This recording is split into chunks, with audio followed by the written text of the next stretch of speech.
She hands it off to Jackson.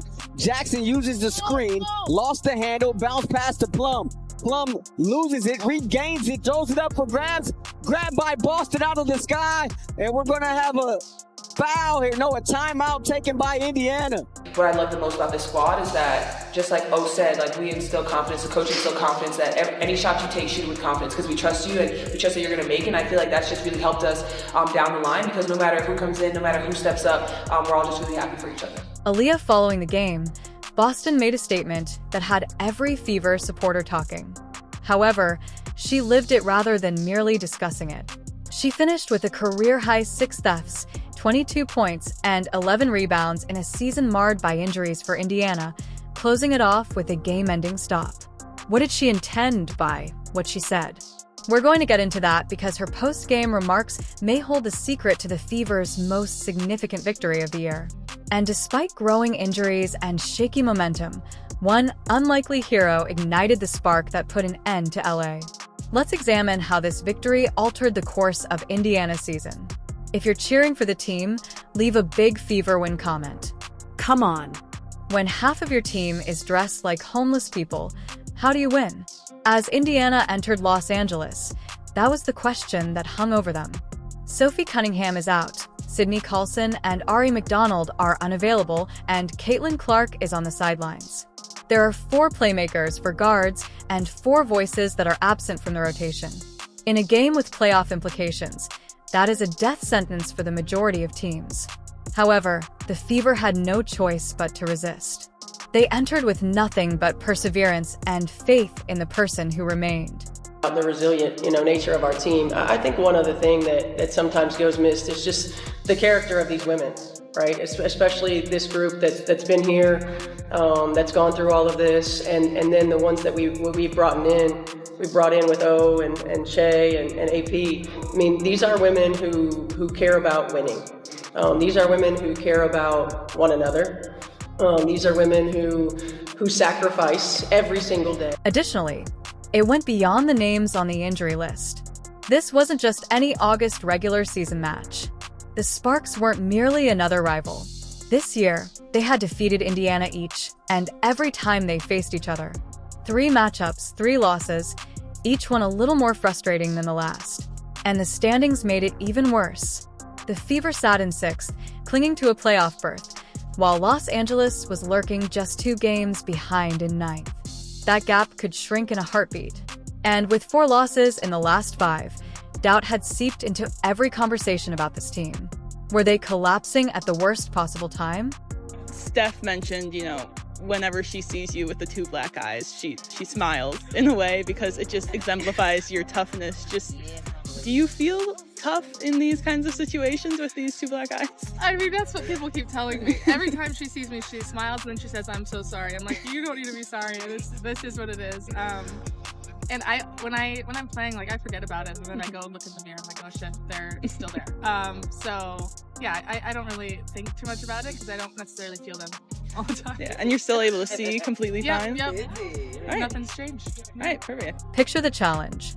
A team that looks fragile from the outside. 5 games left in the season, and now forced to pull together with patchwork lineups. It wasn't about finding a perfect rhythm anymore. It was about surviving every single possession. That mentality became their blueprint. Whoever got minutes had to play more than their role usually demanded. Whoever touched the court had to carry weight beyond their stat line. Originally, I was like, I just need to get the swelling to go down in my forehead. So I put a patch, slept with it. The next day, woke up and I was like, okay, the bump is almost gone, but now I have 2 black eyes. So that was tragic. But I mean, it's at this point, it's unfortunately won't be able to hide it. People know, so just rolling with it. Were you able to hide it for the photo shoots? The makeup artist did a really, really, really good job. And people that hadn't met me before were like, "Oh, I can't even tell." I'm like, okay, that's good. We'll take it. But I'm hoping they'll do some editing in the post. And then you saw Lexi Hull. She wasn't just playing. She was competing with both eyes marked up after clashing with Gabby Williams in the last game. 2 black eyes, and she still dug into defenders, still grabbed loose balls, still ran through screens. Hull symbolized exactly what the Fever needed that night. Show up even when it hurts. Her presence was a message in itself. If she could fight through, so could everyone else wearing Indiana red. I imagine on Tuesday you got checked for concussion, facial fracture. Just how much of a sigh of relief was it that you didn't have concussion or any kind of fracture in your face? Yeah, honestly, when it happened, I was like relieved because I could feel myself like I was good to go. Like I felt completely with it. They did all the tests they needed to do and put ice on it right away, try to keep the swelling down. But I felt good knowing that like obviously it could have been a lot worse. And I'm grateful for the people online wanting to check on me and make sure that I'm okay. But I'm okay. I've been fully checked out. So This is what gave this game a unique feel. It wasn't about style points or highlight passes. Every stop, every rebound, every basket came with a layer of urgency. It might have ended abruptly with one miscalculated run from LA, but the Fever didn't snap. They matched intensity and kept pushing back against a team determined to close the gap in the standings. I like that we dug in. It wasn't ideal in terms of how the game was. It was ugly. We had moments where we were better than others, but we dug in. I mean, when you think about key defensive stops, key offensive rebounds, like AB's key offensive rebound there at the end, making plays, deflections that led to steals or deflections that led to bobbled passes. By refusing to break under pressure, Indiana set the stage for someone unexpected to rise. The resilience of that short-handed group left the door open for a veteran who had been waiting for her moment to step fully into the spotlight. What if the player no one expected became the closer everyone needed? That's exactly what happened for Indiana when Odyssey Sims stepped onto the floor in Los Angeles. Consider it.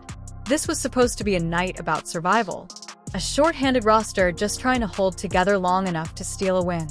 Yet somehow, a 31-year-old veteran who wasn't even part of the starting lineup became the heartbeat of the game. And for Sims, the significance grew even bigger because of the jersey worn by the opponent. She used to call the Sparks her team. That added layer of history fueled her every possession, and you could tell from the way she played that this meant something personal. Sims left open for three. She got it.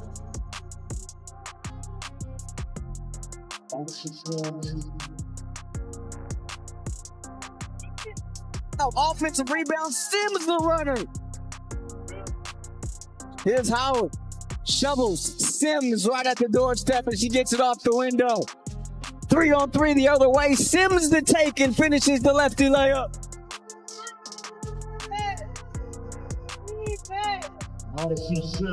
At this stage in her career, most people don't expect a backup guard to carry an offense. The scouting report doesn't circle her name the way it does Aliyah Boston or Caitlin Clark.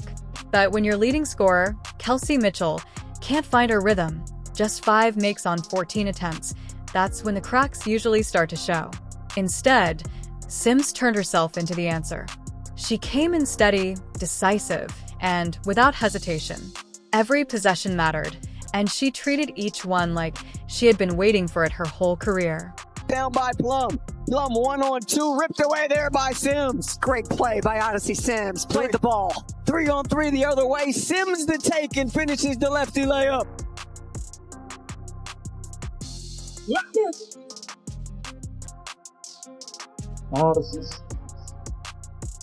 Her numbers tell part of the story, but only part. 21 points total. But it was the timing of each bucket that turned heads.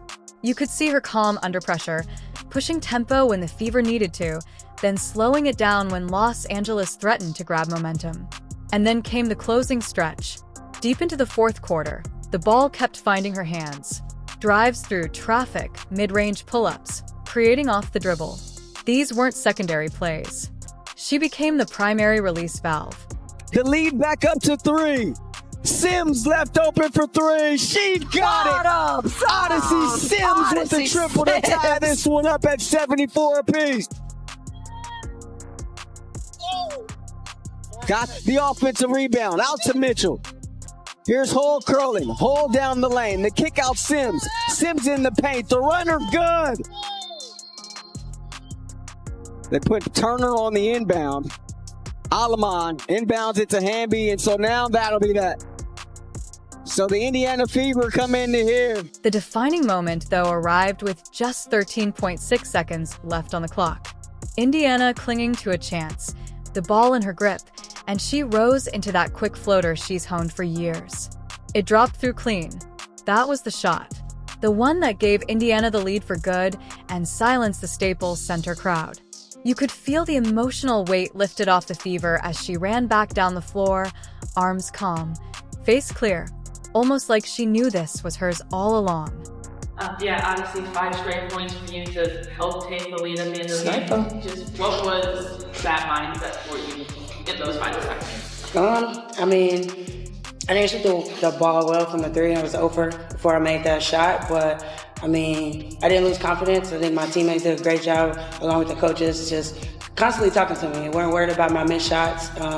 It just came down to continue to play. They believe in me so much, so that helped me. And when I shot it, I was open. It was one of those do or die. It went in, and I was excited about that. Like I said, I was open from the 3, but we got the W, so it feels great. Later, when the microphones came out, Sims simply said what she lives by.